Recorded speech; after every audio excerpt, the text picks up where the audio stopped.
Good morning. This is Zachary from Zachary Sweeps. I'm just finishing sweeping this wood burner, and I thought I'd try and do a video of me actually doing that. There you go. You just take that out there.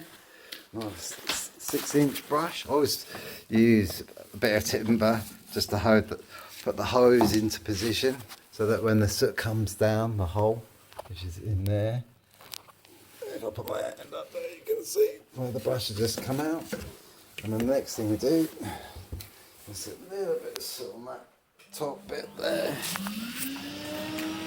Just going to move that off.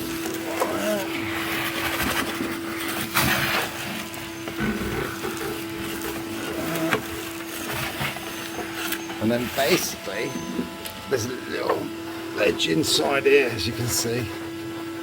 Just get that all cleaned up. We don't want nothing catching the light. And what I'm hoovering here at the moment is what we class as a throat. Basically, it's designed to keep the flame in the appliance as long as possible.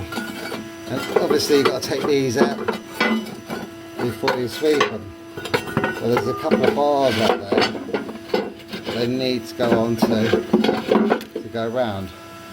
And then there you have it.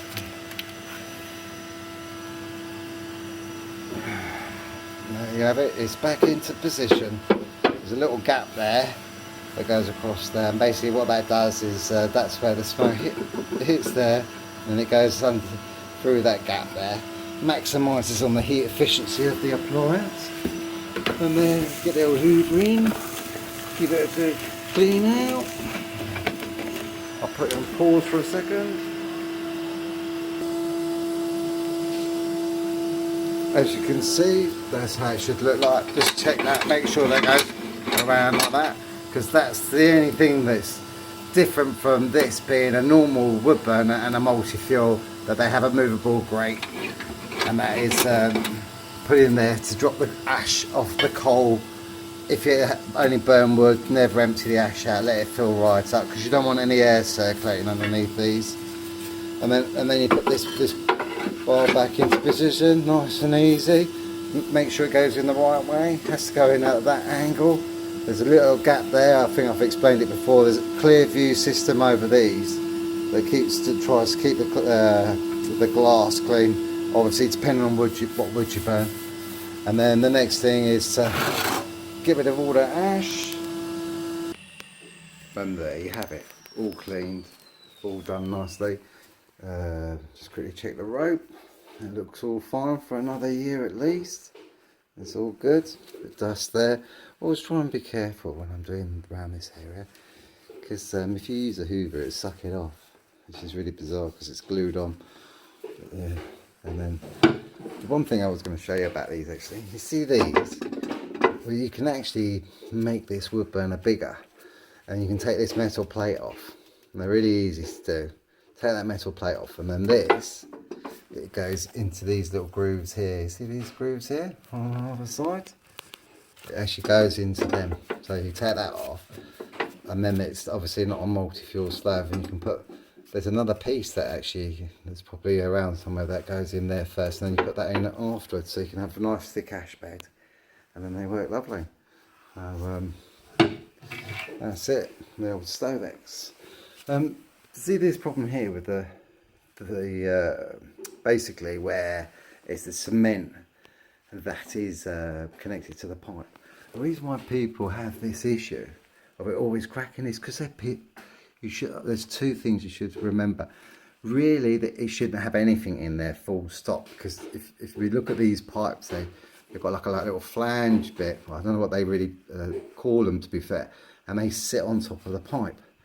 And you can put a tiny little bit of some fire cement. I mean, when I talk about a tiny little bit, probably like 1 mil or 2 mil thickness. Because if you put it too thick like this, it's not rocket science to work out what the problem is. Is when that pipe heats up, it expands. Fire cement, when that goes off, goes rock hard.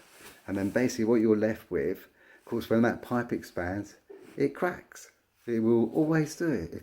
I don't know why some fitters feel the need, all other chimney sweeps feel the need to put as much fire cement in there, It's not necessary.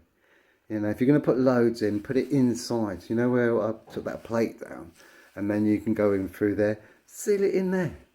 Don't leave it like this. It's not very nice.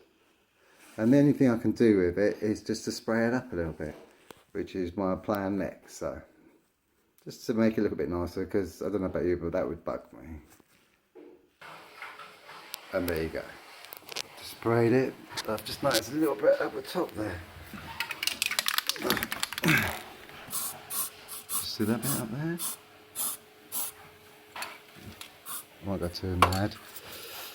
So, swap hands, I think. Just up there. That's it. Let's be careful, I don't want to touch the brickwork, but there you go.